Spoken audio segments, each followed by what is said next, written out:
Welcome to Not Going Quietly, the podcast where we inspire growth, beat down biases, and get into all sorts of good trouble, with co-hosts Jonathan Beal and Britt East. No topic is off limits as we explore ways to help everyone leap into life with a greater sense of clarity, passion, purpose, and joy. So get ready to join us for some courageous conversation, because Not Going Quietly starts right now.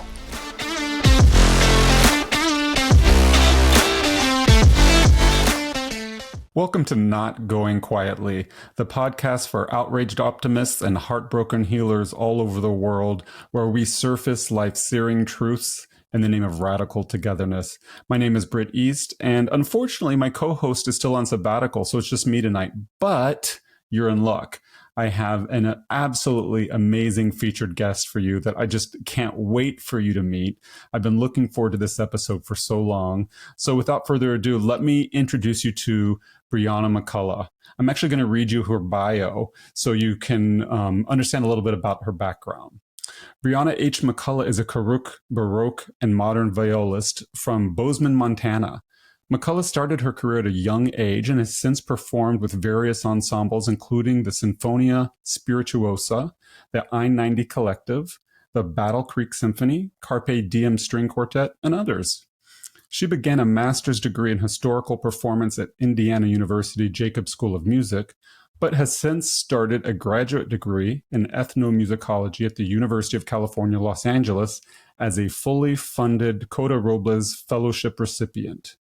Her research focuses on Indigenous representation in early music, as well as Karuk, epistemological, and cultural practices.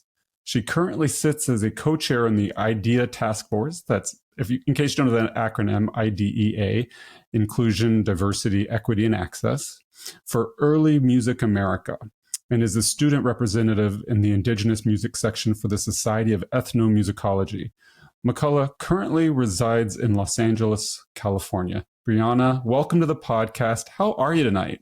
Yodva, Britt, thank you so much. I'm doing well. It's good to see you again, and I'm really excited for our conversation. So, Ayuki Nanifiev, hello friends. Breana Nithwete, Los Angeles ni Aram Sip, na Karuk wa Arad. Ararahe ni apun mikti. I said, hello, all my friends. My name's Breana McCullough. I'm in Los Angeles right now, which are the traditional territories of the Tongva and Gabrielina tribes. I'm a Karuk person, and I am currently learning the Karuk language, thanks to the guidance of some of my relatives and elders. So it's good to be here with you. Thanks, Breana. You know, that is so cool. I really appreciate you gifting us with that, because I so rarely get the opportunity to take the opportunity to hear Indigenous languages. I've been doing a lot of reading and stuff, but it's so easy to make it a theoretical, conceptual experience as opposed to meeting real people, having real relationships. And, just hearing the sounds, not knowing any of the words, it's really beautiful and really cool. And I really appreciate that. Thanks, Britt. Yeah, it's been quite a journey. Yeah. And, I want to frame this conversation we're about to have because the topic is so important. And, just starting off, stipulating for the conversation that Indigenous people have, for all intents and purposes, always been here on what some people now are calling Turtle Island, others call North America. I was sharing this in a previous podcast episode with another Indigenous person, that I had recently read some scientists have dated some native artifacts to being 23,000 years old. I mean, just think about that. The US government is less than 300 years old. If you've read much about Native history, the Iroquois Confederation of Nations itself was like from the 15th to the 18th century. So 23,000 years, I think, is literally beyond the scope of the human imagination. And that's just what they've dated. I mean, there could be all sorts of stuff that is yet to be found, yet to be dated. So it's just, we might as well say that Indigenous people have always been here, and just acknowledge that out of the gate. Some of the Indigenous nations likely have lasted a lot longer than the US has. And maybe that has not been introduced to our history yet. As white people in the US, our recorded history, but it could be part of other histories that we just haven't discovered yet.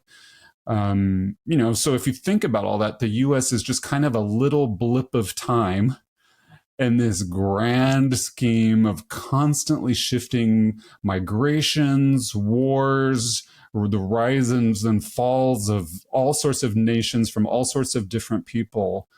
And we get so hung up, so caught up into our current experience in this specific government, which is really just a specific moment in time. And that's all to say that I want to acknowledge always, but of course, for the purposes of this conversation, that all of what, we're calling the US and Canada exist on stolen and unceded land. There's not one part of it that doesn't. That invaders,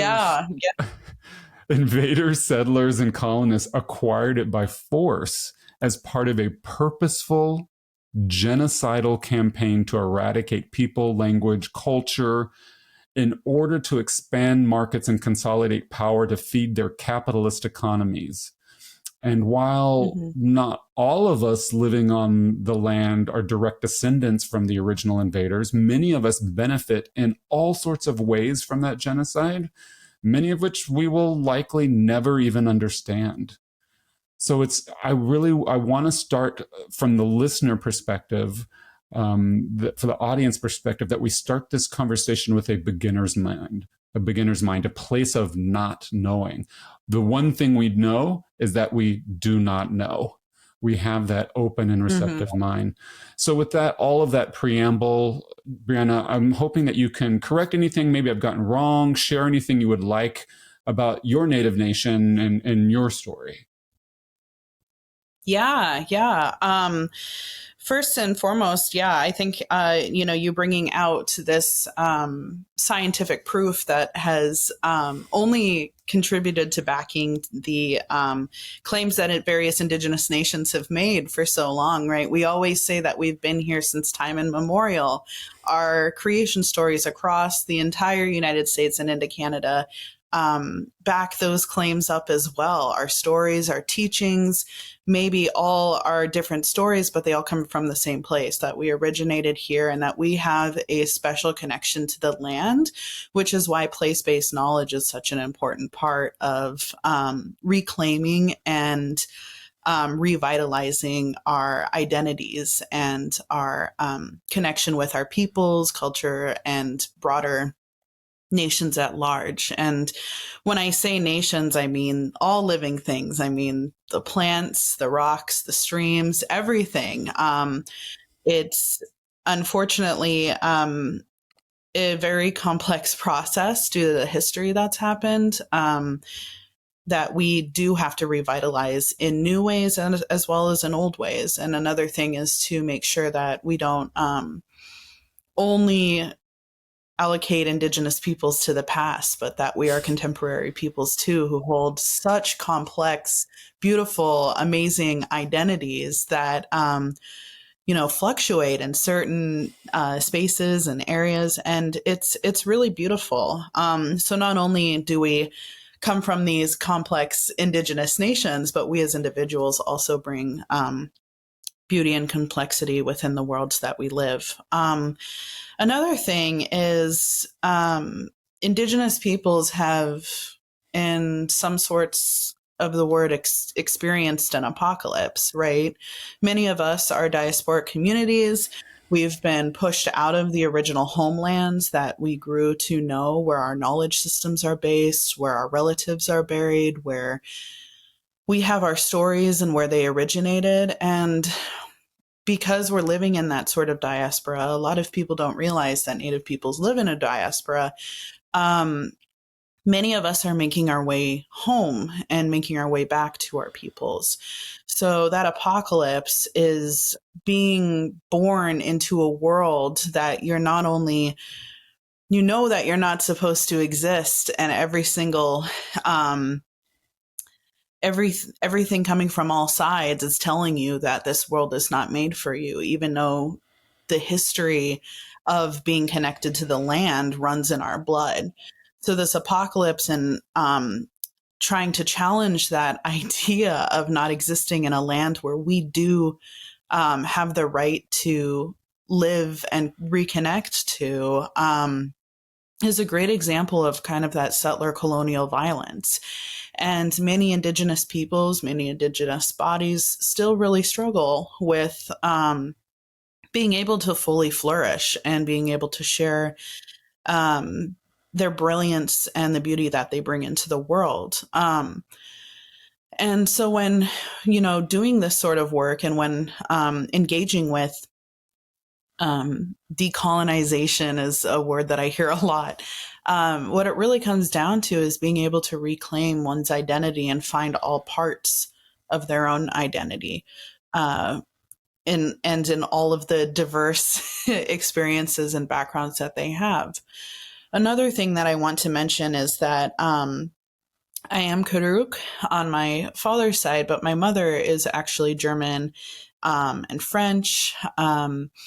And so I also have a mixed background. And this is something that's very difficult in some ways to talk about, because the minute that I say that I'm not fully native or I don't fit this blood quantum idea that has been imposed on our people start to challenge my existence, and they start to make assumptions or understandings that I don't have the connection that I need to with my Indigenous side. But what's important is that my community, my relatives, the work that I do all centers around not only my passion for early art music, but also my identity in moving through the world as an Indigenous person. So even when people challenge, my left pinky being native, it's like, no, it's more than blood quantum. It's more than quantum. It's about having that connection. It's about looking in the world and moving through the world in certain ways. It's about kinship. It's about reciprocity. And it's about engaging those ideas so much and being accepted by community. And that's a journey that I'm still having and that I will continue to have. And I have the support from my community, my tribal nation, and it's just another way to challenge the erasure and kind of absurdity of the claims being made against Native peoples. So yeah, that's a little bit of my history. Thank you for that. Every time we talk, I hear things in new ways. And you unlocked, through some of your language, you unlocked some new places in my heart.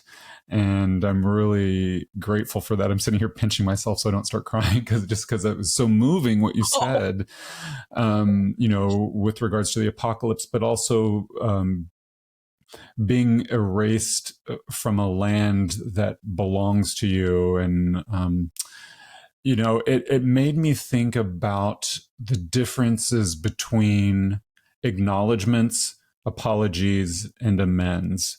And I'm framing this purposely for, our audience is people of all gender identities and races and ethnicities, but I suspect the vast majority of our audience has not studied Indigenous issues and not probably thought deeply about them.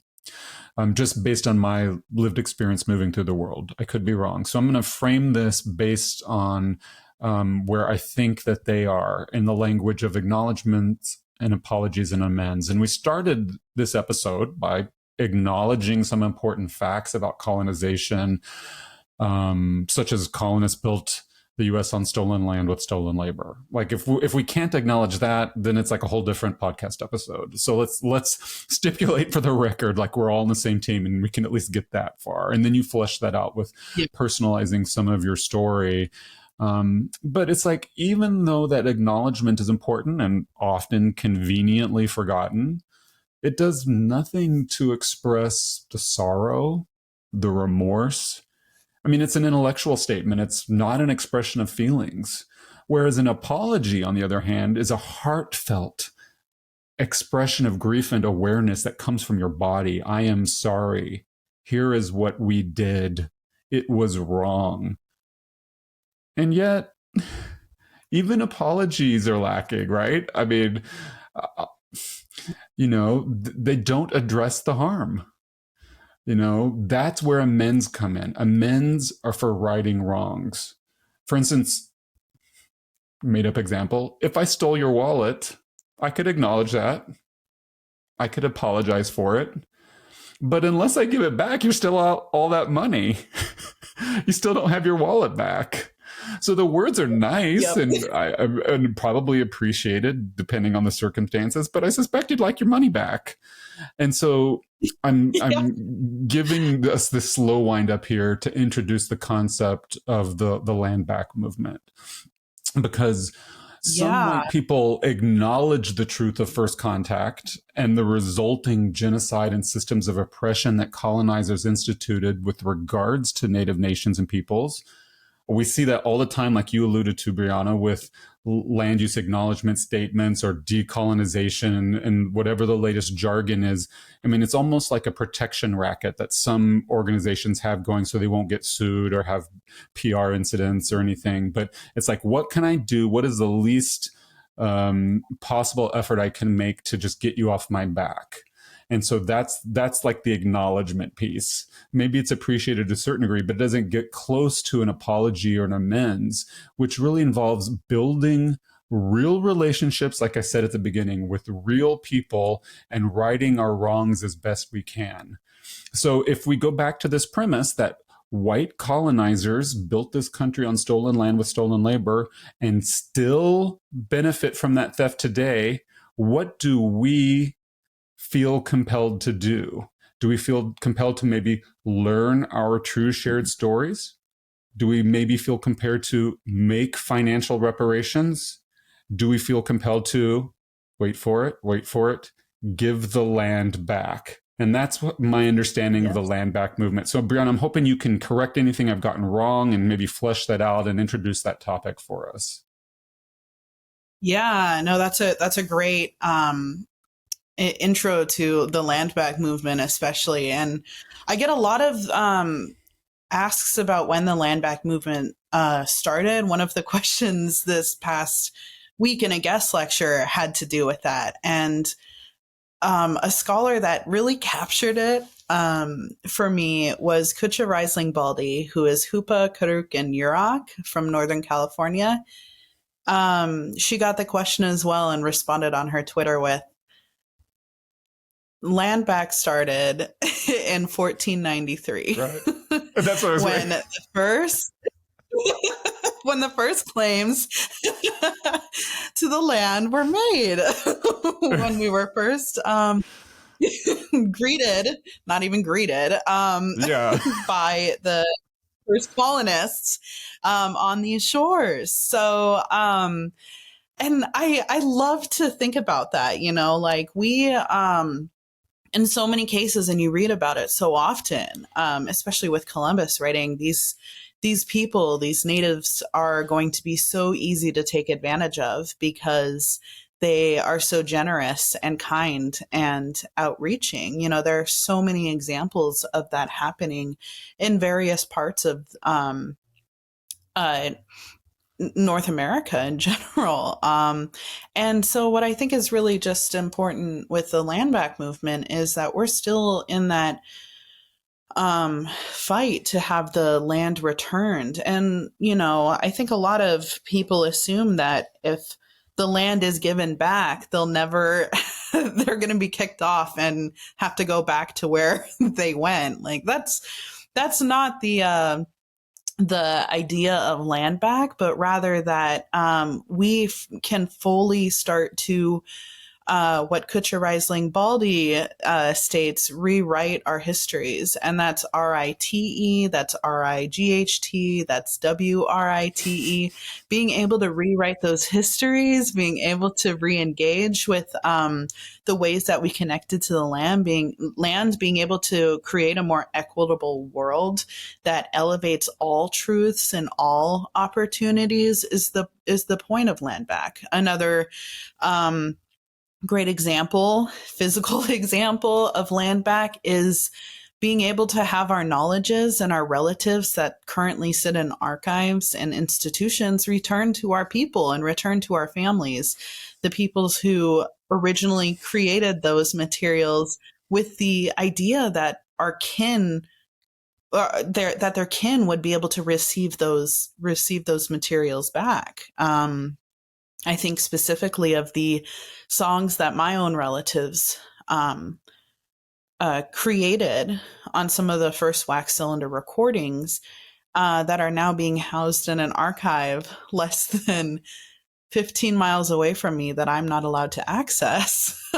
And what that means for, rematriation. That's another really great term and concept, is the rematriation, the return of those materials back to our matriarchs, back to our bloodlines, so that we can fully flourish within our ideologies as contemporary Indigenous people, and so that we have access to our knowledge systems that are not only, crumbs dispersed by the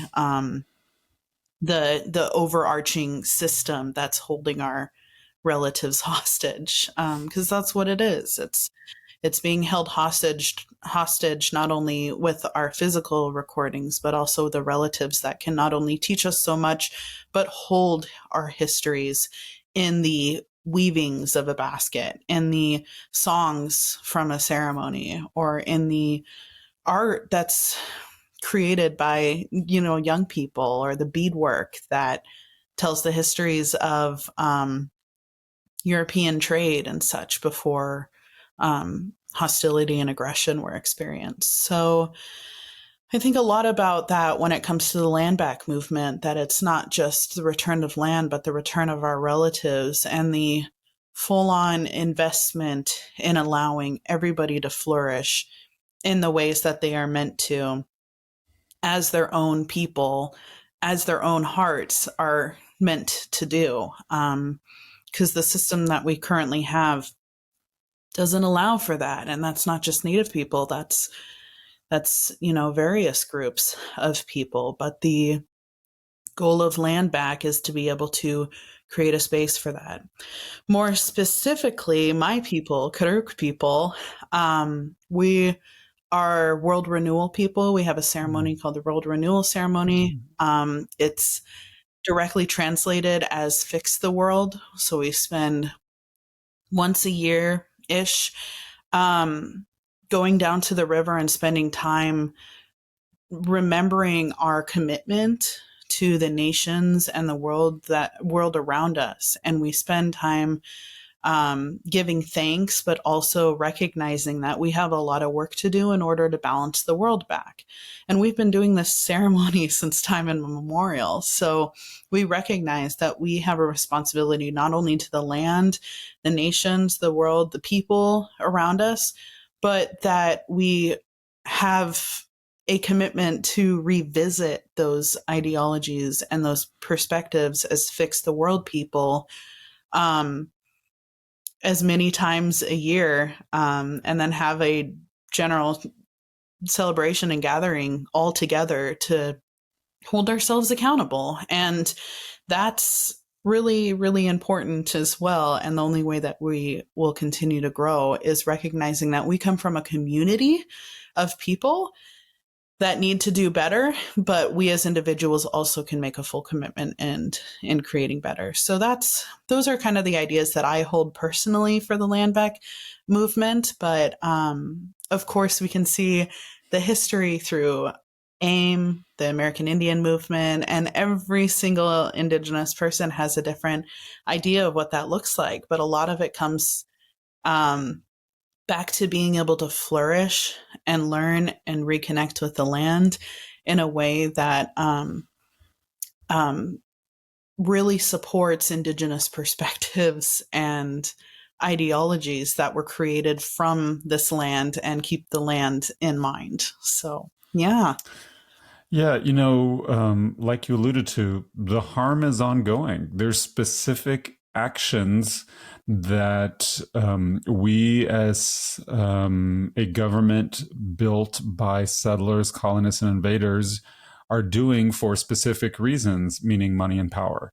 And it's not like just some quaint story that happened in the 19th century or the 17th century, the 16th. I mean, this is ongoing. There's ongoing issues that are not just esoteric, arcane, theoretical conversations happening on university campuses. They impact people, real people, all the time in their daily lives. And I like how you connected the dots to that.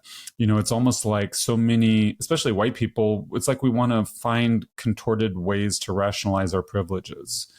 I can almost feel the questions, as soon as I hear land back, it's like I can feel the white questions in my mind, like, well, aren't all nations the result of conquest? Why should I have to pay for something my ancestors did? And wait a second, my ancestors came here a lot later after the U.S. was established. Why should it impact me? And wait a second, some of my ancestors were native, so why should I have to pay? Where's my land? And I gave my land to some random native person or nation. Like you said, won't they just do to us what we did to them?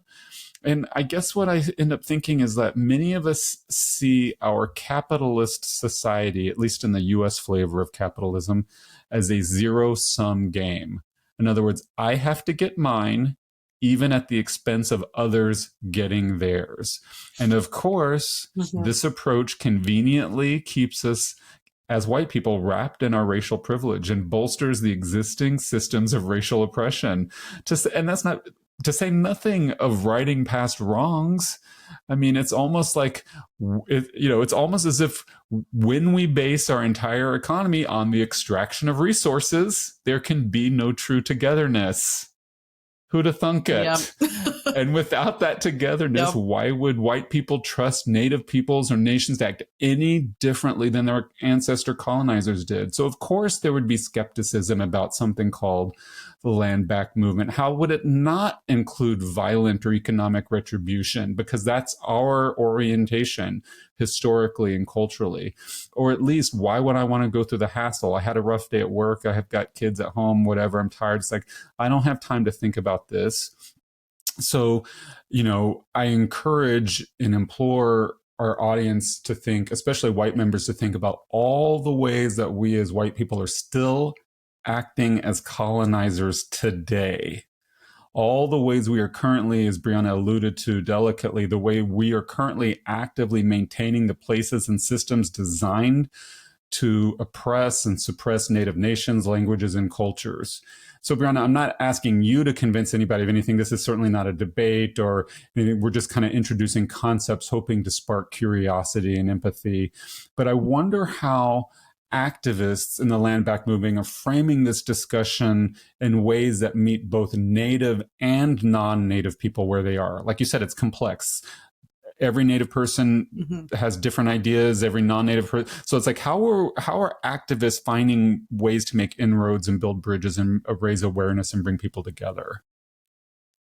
Yeah, absolutely. That's a great question. I have a few examples that popped into my head, but one that just really happened recently was I was able to meet up with a scholar within my community, which was absolutely great this past or a couple weeks ago, and being able to reconnect. And our community is small. The Indigenous community is very small, and be able to spend time together and share ideas and just be among each other, being, instead of just the one Native person in the room, having another person in the room.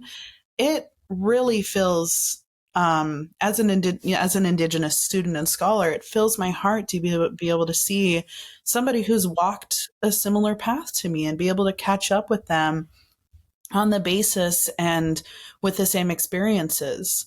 Unfortunately, after that situation, I was told that I was not welcome into the room by a faculty member who went through a student, that I was not welcome into the room, and I didn't, I shouldn't have been there because I am a potential threat to discretion and some of the information happening. And so there was this assumption that I was moving through the world with the worst intentions, first of all. And then, second of all, these two people who reached out to me to tell me this, that I wasn't welcome in that space with another Indigenous scholar, were not Native peoples. In fact, they didn't include the entire Native community. So this is something that just happened a few weeks ago. And I think about situations like this, and the student who reached out to me is somebody who has really expressed allyship and understanding around racism. But in that moment, I immediately thought, you as a person who, is claiming allyship is still a part of the problem. You're sitting here not challenging somebody who might be,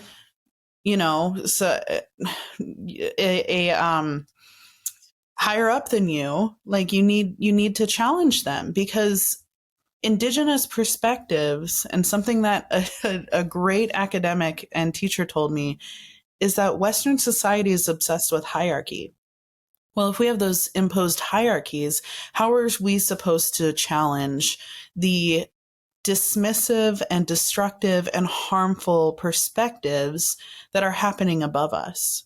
In that situation, I would have hoped that that student would have stood up for me, and I would have done that for that student. And in that situation, it was not only an experience of racism, but a situation where I'm sure the individual sat down and thought, well, what do I need to do right now?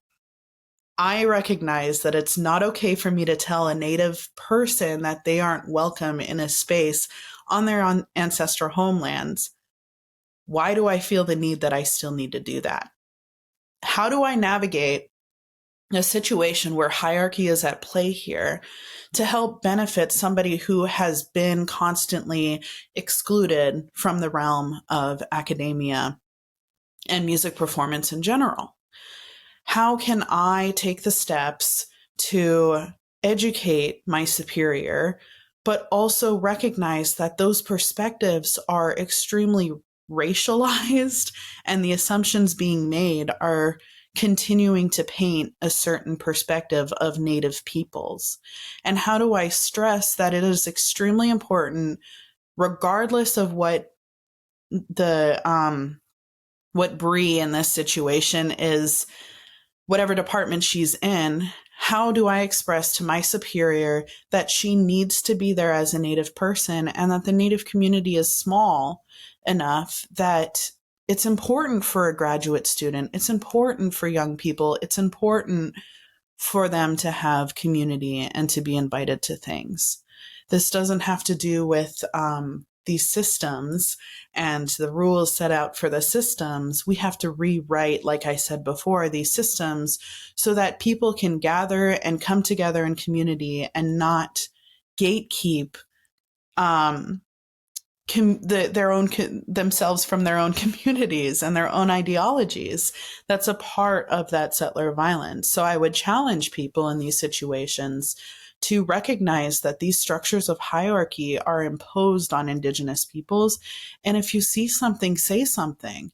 Like, I go into the world every single day knowing that there's a chance that I'm going to experience violence. And it's having a real impact on myself and my body. And there are a lot of young Indigenous people who are no longer alive because that burden and that weight became so heavy that they've killed themselves, or they've gone missing, or they've put themselves in dangerous situations that unfortunately don't allow them to continue on. And so when I confront things and when I put my foot down, what I try to remember is that this action is going to make change, regardless of how small or how large the change is. It's going to make change.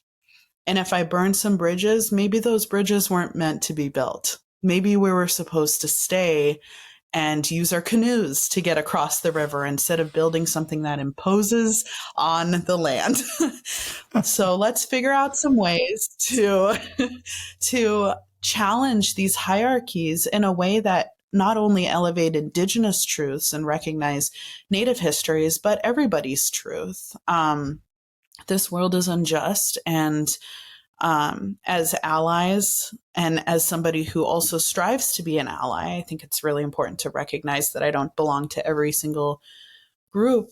I try to challenge myself in ways to just, if I see something, say something. And if there was a situation like that where I saw somebody being picked out and targeted or experiencing some sort of aggression, that it is my responsibility as a person to extend some humanity and extend some love and care for them, because everybody deserves that. And that's not, just a Native saying, that's an everyone saying. And I think the world would be a better place if instead of building bridges, we found ways to work with the world around us. So yeah. It's such a beautiful story. Thank you so much. I'm so sorry that happened to you, but thank you for sharing it with us. A lot of our audience is queer and will relate to so much of what you shared, even though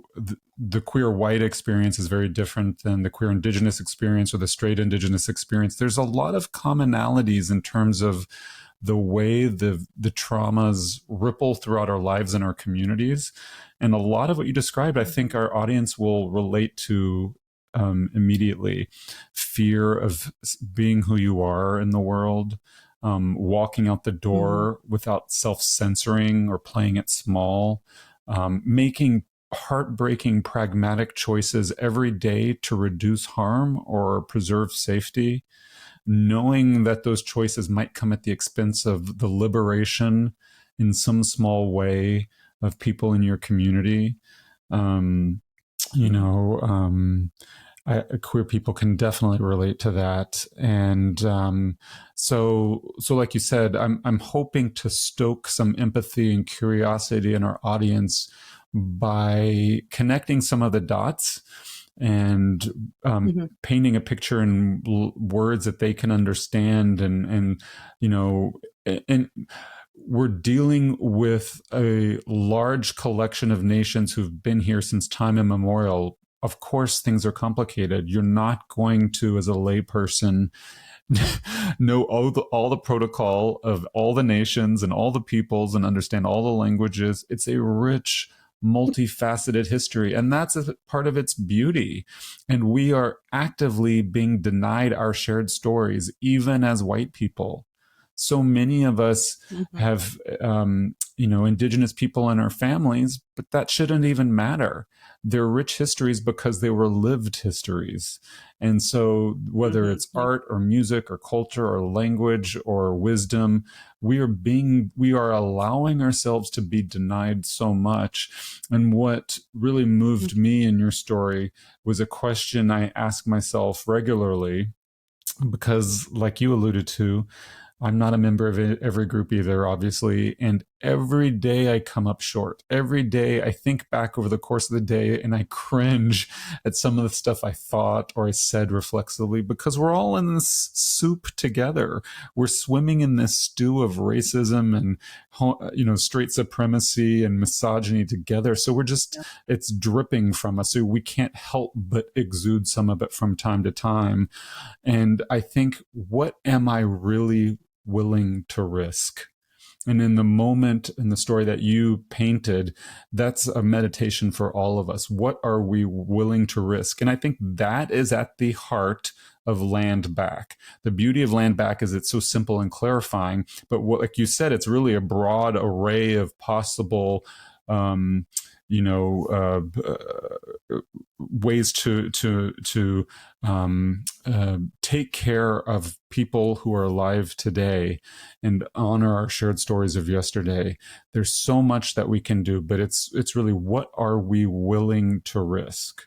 And so as part of that, I wanted to go through a couple of examples here that are really specific, just for the sake of our audience, Breana, to understand. It's like, okay, if I'm not willing yet today to sign over my mortgage to the local Native Nation, it's not all or nothing. Like you said earlier, there's so many things we could do. So one of the things that it's really cool where I live in Seattle, the Duwamish tribe here has something called Real Rent Duwamish. And it was created by the Duwamish Solidarity Group in partnership with the Duwamish tribe. And it basically honors the 1855 theft by the U.S. government of 54,000 acres of Duwamish homeland in exchange for some hunting and fishing rights. And so this group, the Duwamish Solidarity Group, suggests a meaningful and sustainable amount that individuals who benefit from that theft all those years ago, who still benefit from it today, because we're residing on that land or doing business on that land or going to sporting events or arts events on that land, I do every day, that we can pay as rent, or you can look at it as a tax, something like $18.55 a month, a symbolic gesture to the date 1855. So this is just one tiny example. I mean, thousands of people are participating in this program, but this is just one tiny example. So many of us can afford $18.55.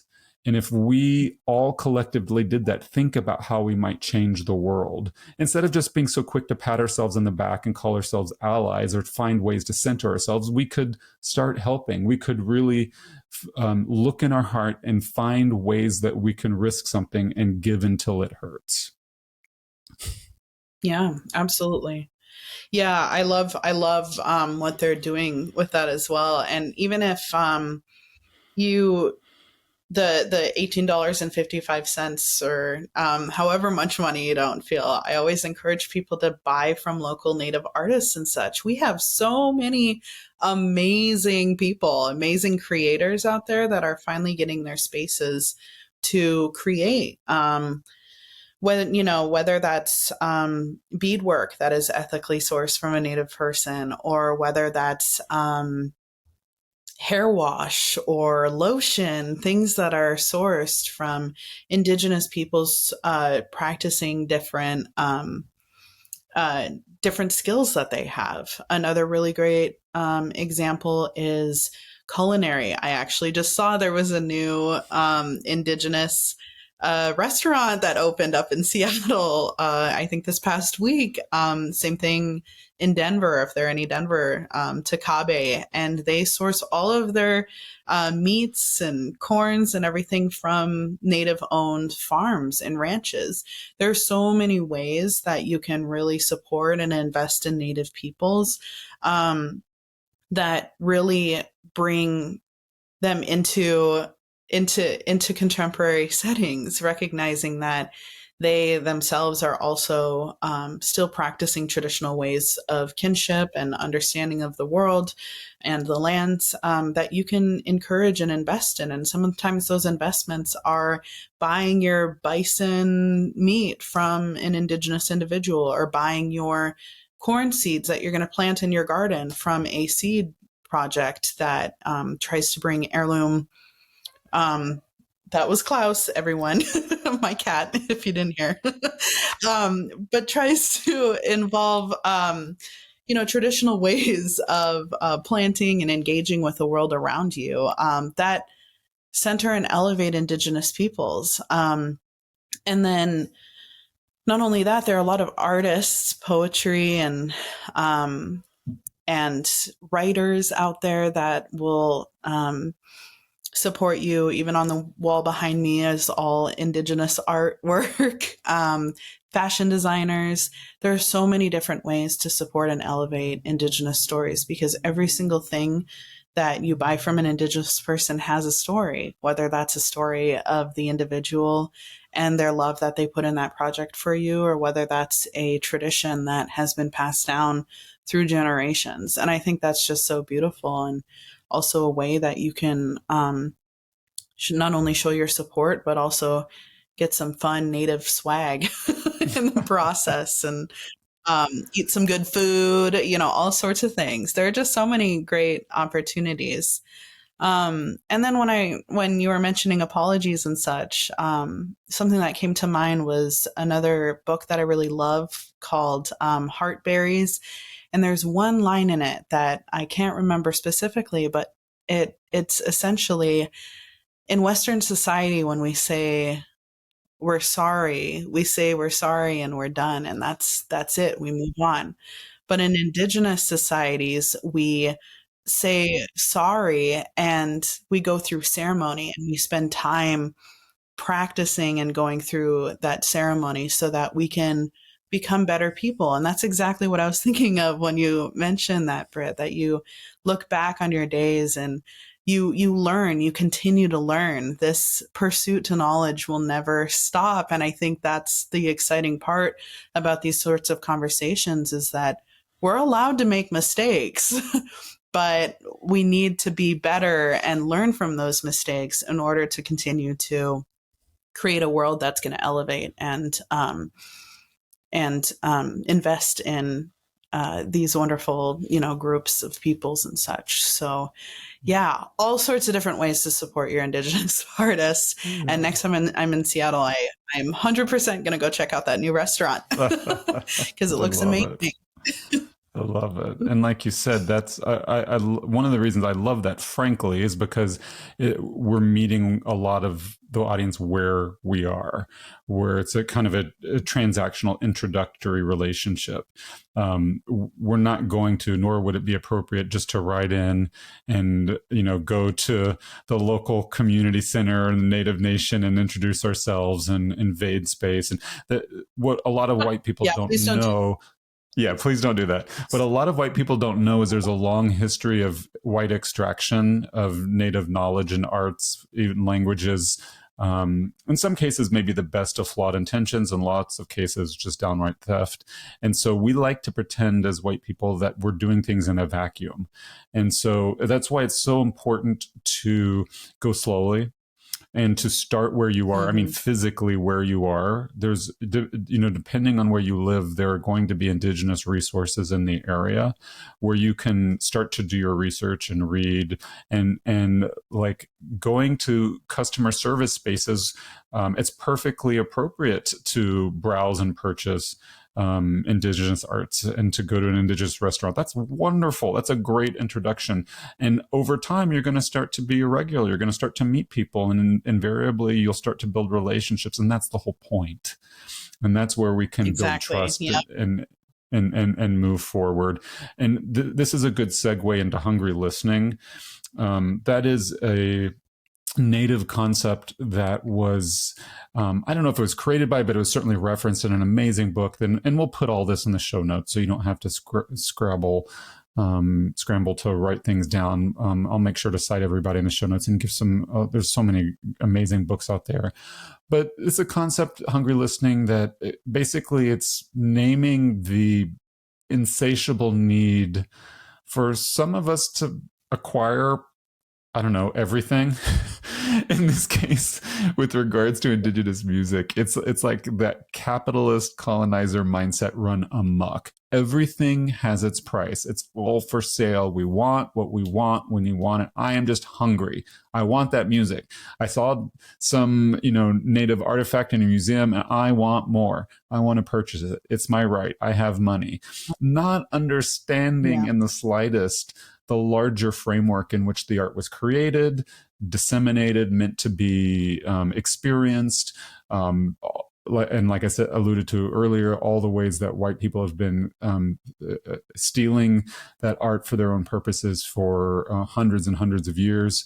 And I noticed that a lot of white people get annoyed by this. I think it's like we want a hall pass. It's like this is really true in Seattle, where it's a liberal city, and so we're really quick to pat ourselves on the back. It's like we want to learn and help, but we don't want any limits placed on our generosity. It's like, no, I'm here to help Right. you. Yeah. Where's all your music? Where's all your art? I want a free pass into all of your spaces and places. And what do you mean? Some of it's not for me, but my intentions are good. What are you talking about? And we just conveniently forget the hundreds of years of appropriation, even if it has been under the guise of good intentions.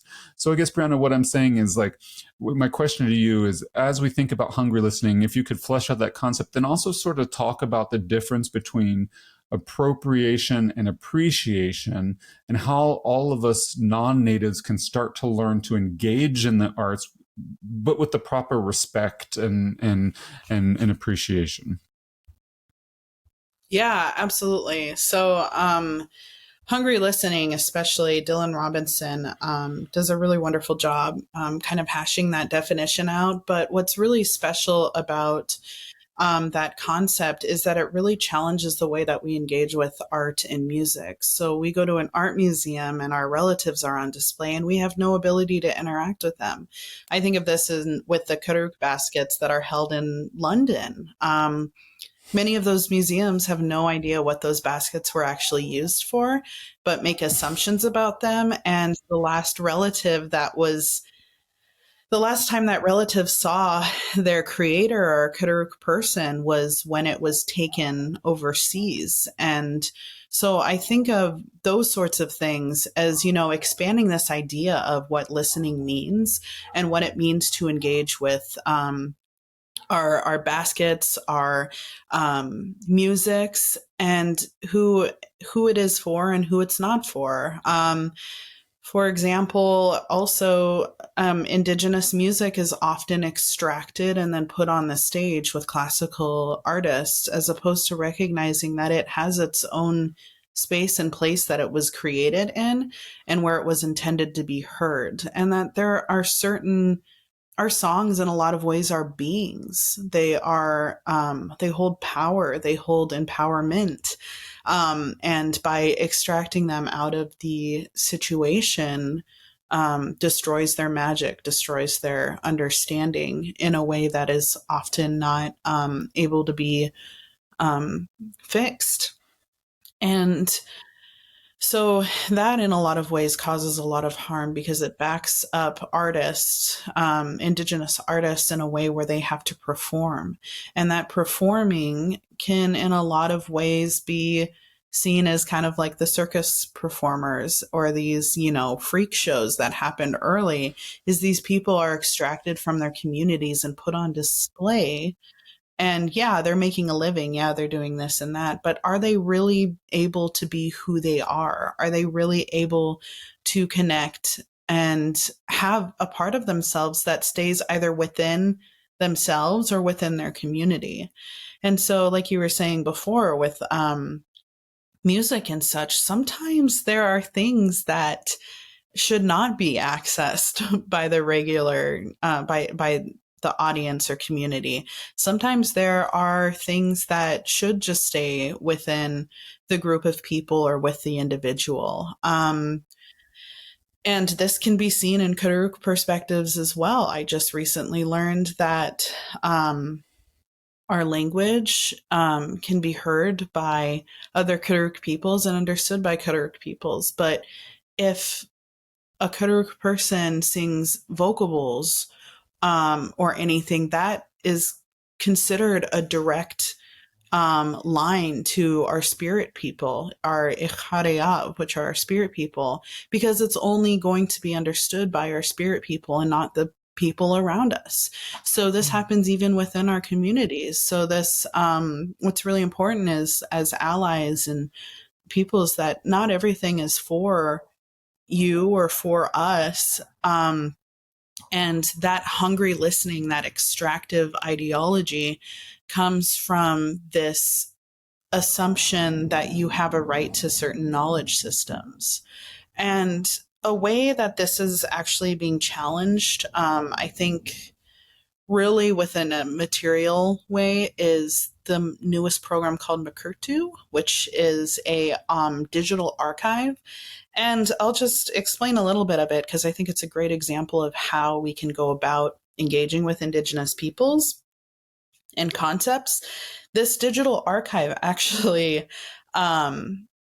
considers Native thoughts and perspectives and such when it was created. So the people who create the hub for a family or a tribe, they create it, but then what happens is they remove themselves. And then that hub is only accessible to the community. So they have the resources and the needs to be able to hold their cultural knowledge, but the individual who originally created it isn't overseeing it or contributing to it at all. They've completely removed themselves. And then this group, not only being able to have power, but they can also put certain protocols around the materials that end up getting put on this archive. So they can put seasonal, assumptions around it. They can put gendered potentially. They can put ceremonial or non-ceremonial, and really anything that you can think of, anything that could create some sort of protocol, could be enforced in this space. But the people who are creating this are the community themselves. And of course, there are criticisms with, archives and digital archives in general, but this is an archive, a digital archive that has actually taken the steps to try to understand and implement those perspectives in a way that not only empowers the community at hand, but also removes them with the not imposing the assumption that they should also have access to that knowledge while empowering the community. And this should be seen in various art examples as well, whether it's music, or digital art, whether it's art within an institution, that there should be certain spaces and places we can exist that are not under the gaze of a colonial mindset or an imposed assumption of our knowledge. We should be able to exist without feeling like we have to pay with our existence in order to share those knowledge systems. So yeah. And it's like, your lives are not for our amusement. Mm-hmm. And we get that a lot in the queer community. It's like, I am not your homo. I am not your little bit of color to enhance your day or your mood, or I'm not your wacky next door neighbor. I'm not your, I'm not your minstrel. I'm not your docent to queer culture. I'm a complex human being like all of us. And when we start to dehumanize people, then we think we own them. We think we own all that they produce, all that they contribute. And then if we buy our ticket, if we pay our fee, then we automatically should be given access to all that they are. But if we think about it from a perspective slightly differently, like the family unit, there's stuff that we would talk about with our spouse that we wouldn't talk about with our children. There's stuff that we would talk about with our children and our spouse that we wouldn't talk about with the extended family. There's stuff we would talk about with the extended family that we wouldn't talk about with our church or our job. So there's ripple effects. We have social orbits. And the same might be true in some cases for what you're describing. It might be certainly an imperfect analogy, but just trying to frame it for non-native audiences. None of us share all of ourselves with everybody. Regardless of what people are willing to pay. And that's all, I don't want to be reductive, but that's part of what I think that Indigenous people are asking for, is for everyone to see you as fully realized, complex, living human beings with vibrant cultures, with senses of humor, with likes and dislikes, with music and art, and just everything that goes into a rich life. You're not just a black and white photo hung on the wall. Yep. Yeah, exactly. Especially senses of humor. I'll give another example of that. During our most recent Society of Ethnomusicology conference, we had a nice little panel, and Those of you who've seen smoke signals will remember the dinosaur oyate. Well, we did that again, and we definitely did that during our introductions. But of course, nobody knew because we were speaking our own languages. But we had a nice little chuckle along with, those in the audience who could understand us. And those senses of humor are starting to become more prevalent in media, especially. The Last of Us is a great example too, for those of you who are interested in video games and zombies. We have two native people who are living on the edge of the earth and just thriving, and their sense of humor is great as well. So like you said, there's just such a complexity, and there are so many different ways that we express ourselves, and we can't all be painted with the same brush, but we all deserve to bring that brilliance to the world and that flourishing to the world. And it's fun to see some of those examples starting to creep up here and there. So, yeah. Well, Breana, it was just such a pleasure talking with you tonight. Every time I get the chance to speak with you, I learn so much. You've given me so much to think about. You present things in new ways that I hadn't thought through, or new approaches that haven't landed with me yet. So I'm really grateful. And like I said to the audience, we're going to load up the show notes with all sorts of great reading materials, websites, reference materials. So you can opt in. You can dive deep. It's a rich world of activism out there. Some absolutely brilliant Indigenous people doing amazing work to in a pan-Indian way to bolster all of the nations out there banding together. And it's really inspirational. And I think those of us in the queer community can see hear a lot of echoes in the way that we operate between our different cultural segments, lesbian, gay, bisexual, transgender, and the way that various Native communities operate, and how we band together for the sake of the greater good. So if I've piqued your interest, stoked your curiosity, we're going to load you up with lots of reference materials. But Breana, mainly I just wanted to say thank you. It was always so fun to see you and spend time with you. And, like you said, next time you're in Seattle, let's hit that restaurant together and enjoy some good food.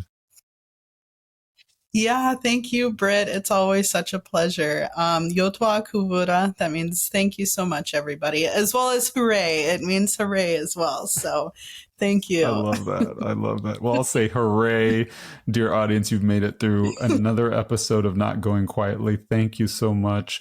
We couldn't do this show without you. We really appreciate your support. If you have any questions about anything we've discussed today, I encourage you to reach out to me, and we can start a conversation and see if we can make some really great positive change in the world. Thanks so much, everybody. Bye-bye. Take care. You've been listening to Not Going Quietly with co-hosts Jonathan Beal and Britt East. Thanks so much for joining us on this wild ride as we explore ways to help everyone leap into life with a greater sense of clarity, passion, purpose, and joy. Check out our show notes for links, additional information, and episodes located on your favorite podcast platform.